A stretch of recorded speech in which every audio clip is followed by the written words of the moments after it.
Hello everyone, ఎలా ఉన్నారు? ఈ వీడియోలో సైంధవ్ మూవీ ఎలా ఉంది, ఈ వీకెండ్కి థియేటర్లో చూడొచ్చా లేదా అనేది మాట్లాడుకుందాం.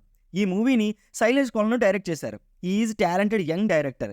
హిట్ అండ్ హిట్ 2 లాంటి మూవీస్ తీసి మూవీ లవర్స్ దగ్గర మంచి అప్రిషియేషన్ తెచ్చుకున్నారు. Before getting in to the review, మనం 1,00,000 సబ్స్క్రైబర్స్కి చాలా దగ్గరలో ఉన్నాం. ఎంత తొందరగా వీలైతే అంత తొందరగా కొట్టేయాలి. అలా జరగాలి అంటే మీరు సబ్స్క్రైబ్ చేసుకుని ఈ వీడియోని లైక్ చేయండి. Coming to the story line, Saindhav అదే మన వెంకీ మామ అండ్ తన డాటర్తో కలిసి ఒక హ్యాపీ లైఫ్ లీడ్ చేస్తూ ఉంటాడు.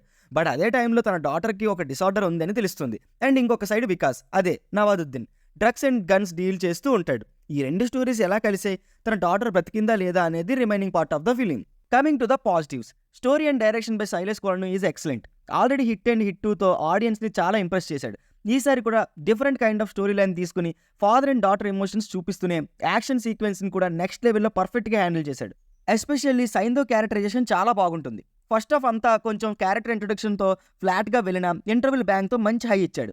ఆ తర్వాత యాక్షన్ అండ్ ఎమోషనల్ సీన్స్తో అలా స్క్రీన్కి కట్టిపడేశాడు. ఫ్లాట్గా ఉండడం అంటే జస్ట్ బోరింగ్ సీన్స్ లేకుండా అలా వెళ్ళిపోతుందని. యాంటాగనిస్ట్ నవాజుద్దీన్ క్యారెక్టర్ని కూడా ఎక్కడ తక్కువ చేయకుండా చాలా బాగా డిజైన్ చేశాడు.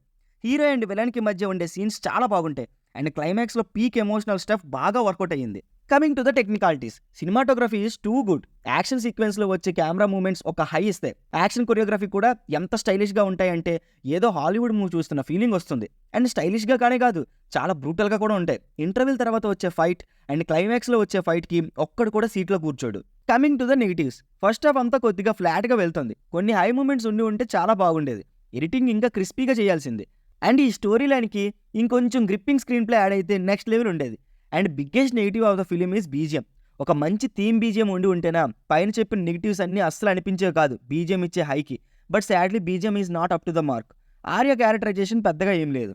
Coming to the performances, first of all Venky మామని ఈ స్క్రిప్ట్ సెలెక్ట్ చేసుకున్నందుకు అప్రిషియేట్ చేయాలి. కెరీర్లో మైల్ స్టోన్ అయిన 75th మూవీని ఏదో కమర్షియల్ సినిమా చేయకుండా యూనిక్ స్క్రిప్ట్ సెలెక్ట్ చేసుకున్నాడు. అండ్ వెంకీ మామ gave his best for Saindhav role. After long time Venkatesh గారిని బిగ్ స్క్రీన్ మీద రక్కెడ్ లుక్తో అవుట్ అండ్ అవుట్ యాక్షన్ డ్రామాలో చూడడం ఒక మంచి ఎక్స్పీరియన్స్ ఇచ్చింది. ఘర్షణ డేస్ అలా వచ్చి వెళ్ళాయి. ఇంక ఎమోషనల్ సీన్స్లో ఆయన యాక్టింగ్కి మాటలేవు, మాట్లాడుకోవడం లేవు. ఆడియన్స్ ఏడ్ చేస్తారు.